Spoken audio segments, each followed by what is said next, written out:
You let me know when it's 11:35. 11:35. That gives me a couple time for questions. When I interviewed for the job at Auburn, I came from Massachusetts, came down here and interviewed, and I blew through my seminar, got in, and the room was silent because I think they'd never heard anybody talk that fast.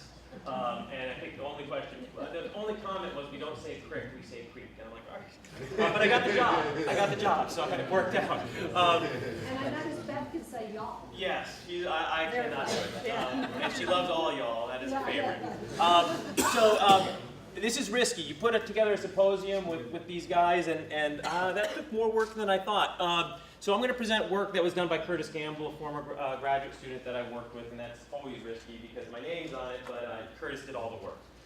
But I wanted to show this. I showed this at a meeting in Las Vegas as well, an aquaculture meeting, so some of you have seen this, but I thought this might be useful for growers in the room. All right? So Curtis is a master's student at, well, that place. I never learned how to say that, in Iceland. And his thesis project was down here on Dolphin Island. The Shellfish Lab is here. Mobile is up here. For those of you that don't know it, go this way to New Orleans, this way to Pensacola. And the work was tucked up in Portersville Bay. So why did Curtis, why do you come from Iceland and go to the Gulf Coast? To warm up is a good reason.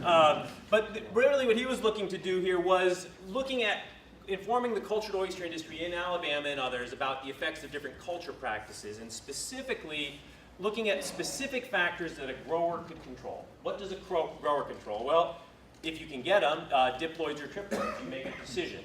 You make a decision about stocking density, and yes, you get asked a lot, what's the right stocking density? So we didn't do massive differences here. We jumped, 150 is what we were typically using, and so to keep it realistic, Curtis just dropped it 25 or added 25. And then this classic question of how often do you have to dry these? Air drying is what we do to control biofouling. We recommend once a week at Auburn. It's what we typically do during the growing season, and that's a lot of work. So everybody would like to do less work. So we tested bi-weekly. What we measured were things, what we call the shell metrics, the condition index. Skid mentioned that. That's essentially a measure of how much meat the oyster has compared to how much shell. The mudworm infestation, and then what we call biofouling, the barnacles and the oysters and the mussels that grow on top of it. So the project design for this was, this is important. Think about the limitations of this, all right? This was August to November of 2015, and this is the final grow out stage. The oysters are probably already at 2 inches or so. Think about that, right, Scott? You know, this is not early in the grow out cycle. This is towards the end. We had 6 oyster grow cages, we had 36 Vexar bags, and we used 5,400 oysters for this. And we did use this oyster grow system, this floating cage system. It's a suspended cage culture system developed in New Brunswick, Canada, where it is used in water that's above their head. It's used commercially in an area where you don't get in the water to flip these. In the Gulf Coast, a lot of our sites are shallow enough that we get out of the boat and we flip the cage. But it has been developed for a floating system. And really, I'm going to emphasize, if anybody asks me, I think to grow oysters, if you're going to farm oysters, I know Skid's going to talk about making sure you get enough, you have to focus on quality. It cannot just be about how much oyster you got out of a bag. It has to be, is it a high quality oyster? Because anybody can grow an oyster in a bag, but you have to sell that oyster to make money. So it has to stand out. And if it looks like crap, it will get that price. And if it looks good and it tastes good, then you can get a better price. So one of the things we focus on is quality, not your simple survival growth. I think it has to be more than that. So this is Auburn's, now retired, research and demonstration farm. These guys took away our lease, so we're moving all this.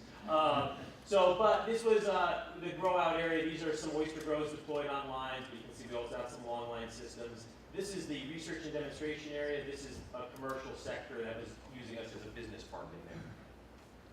So the experimental setup for this was we had these 18 bags, and they got divided into triploids and diploids. 18 bags of triploids, 18 bags of diploids. And we took those 18 bags, we stocked them at these 3 densities. 6 got 125, 6 got 150, and 6 got 175.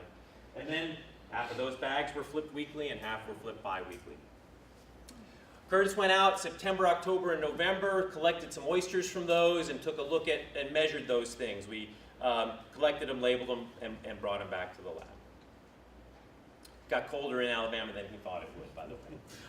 So the lab protocol is you bring these oysters back, we measure the shell, we measure them in 3 different dimensions, we shuck the meats out, we get weights, we get whole weights, we get meat weights, we get shell weights. This is what Scott calls oyster jerky. This is a dried oyster meat, so we dry the oysters, and that helps get us that condition index that I mentioned. Have not yet dared to put that in my mouth. So the method for mudworms and biofouling, I just want to show you. Let's see. Oops. So for mudworms, mudworms are these worms that eject out of the shell. They don't go in the oyster. They live on the shell. They burrow into the shell on the outside. And you can put them in a chemical solution that they don't like, and they will abandon the oyster, and then you can count them. All right? But it is not a small number of mudworms living in oysters. They make those dark streaks, those mud blisters that you see in the oyster. But then you can also, on the outside, we would get oysters like this and scrape all the oysters clean and collect little tins of what was on the oyster, and then you dry it to get a weight of how much found. All right, graphs.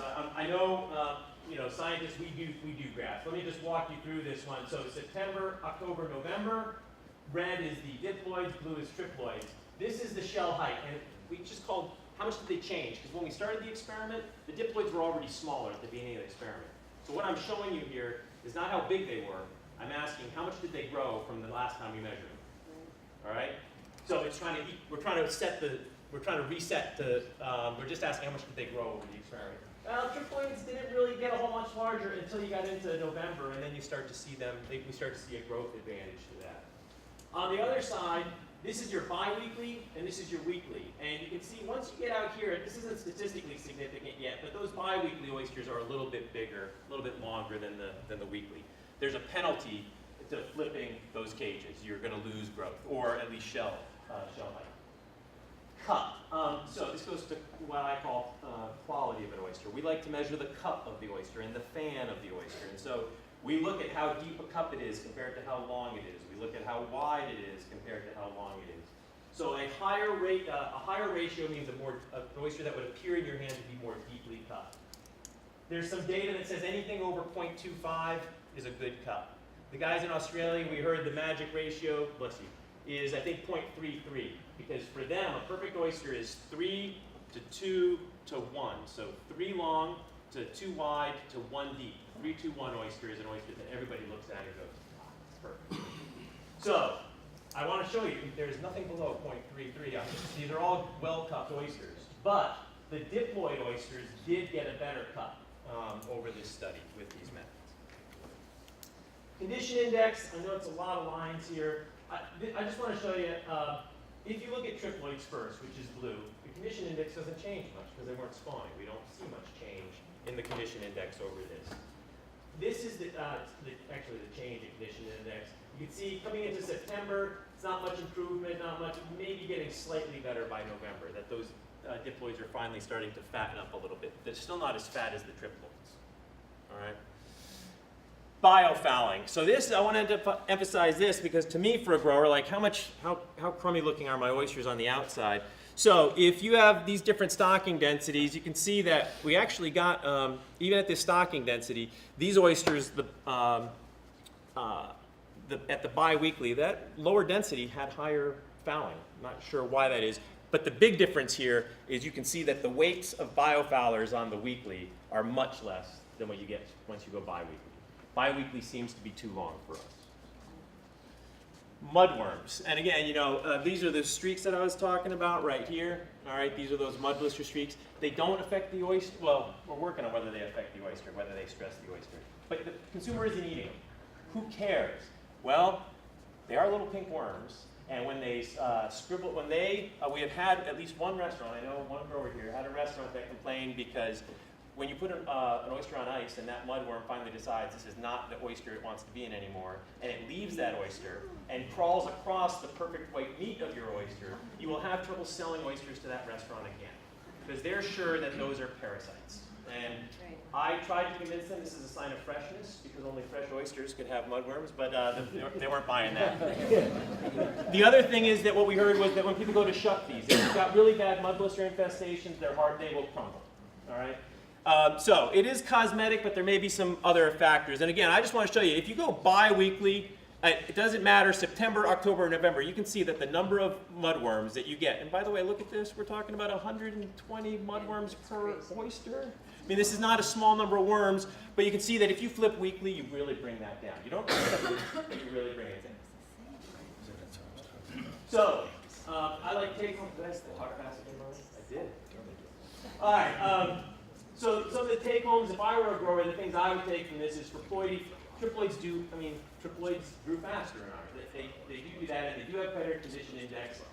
But we've seen this before. They have a little less cup. Like if you run the statistics say they're not as cuppy as the diploid oysters. Does that matter to a consumer? I don't know. Does a consumer care about a 0.36 cup versus a 0.33 cup? We could do that study. We could check that out. I don't know that I would. They do not. They do not. Okay. All right. I don't have to do the study. Don't talk to my funding agencies. That is. I don't think that's something that I would worry about. It's not a bad cup, so I would leave it alone. For flipping, weekly flipping, it costs you growth. I mean, there's no way around that. You are breaking off some edges doing that. They're not growing as fast. But boy, that fouling control and that mudworm control that we saw, like I would do it weekly. And I know that's a lot of labor. I know it. And I agree with Julie that for anything to get big, we're going to have to figure out how you mechanize that. Because you do need, your farm can't, if you have to flip every cage every week and you're doing that by hand, it's hard to do. So we do need to think about how you mechanize it. Demonstration outside there. All right, we got a demonstration out there. And then the stocking density, this is more Curtis's conclusion than mine, but stocking density to him looked like a pretty safe option where you got a good cup, good condition index, and the lowest biofouling. So if he were starting a farm, his answer would be, in that location, in the year that he studied it, it would be 150 per bag. But I would agree with Skid that you need to let your oysters talk to you. You need to see what's working and recognize that it may change from year to year. So what did they tell you? I did not talk to these oysters. All right, Curtis did. No, but yours. So I just want to obviously acknowledge some of the folks, all the folks at the Shellfish Lab that worked on this. Kelly Dorgan at the Sea Lab is our mudworm expert because I just know oysters. And then Dagny was Curtis's advisor in Iceland. With that, I tried to get faster that time. Yeah, You're right on time. But do I have any questions? Yeah. Just point out that yes, mud blisters do affect growth and condition index, and I have killed a lot of oysters with huge amounts of mud blisters. I've got the data, I'll share it with you. So you say it actually kills them? Well, if you get enough of them, like I had here, and you have a slightly different species, Right. so there's going to be, Right. and you've got different oysters, but yes, I have data that shows that it affects the condition index to the point where, yes, I had massive winter kill. Okay. You guys don't have winter, so. Well, no. Steve made fun of me the first time he saw on Instagram. He saw a picture of me with a hat on the water, and I was like, "Yeah, it's cold down here. It's a damn cold, Skid." And it takes the heat out of you, I promise. But I will say the other thing with those is we are looking at that, like how it affects condition index. Clearly, the oysters are spending energy trying to cover that up. I mean, they're clearly investing energy in that, and the logical conclusion is that they're not putting that into growth the same way.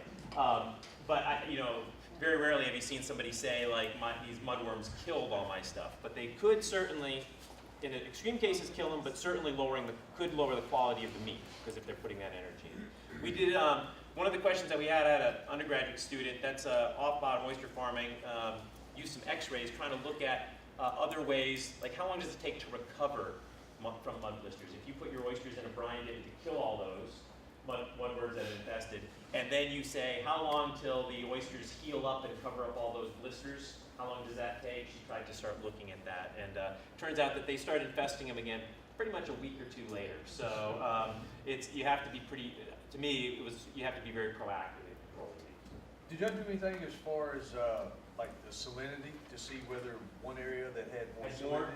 So we are doing with Kelly, we've got 4 farms across Alabama where we are doing a study of mudworm infestation, trying to get seasonal and spatial variation on it.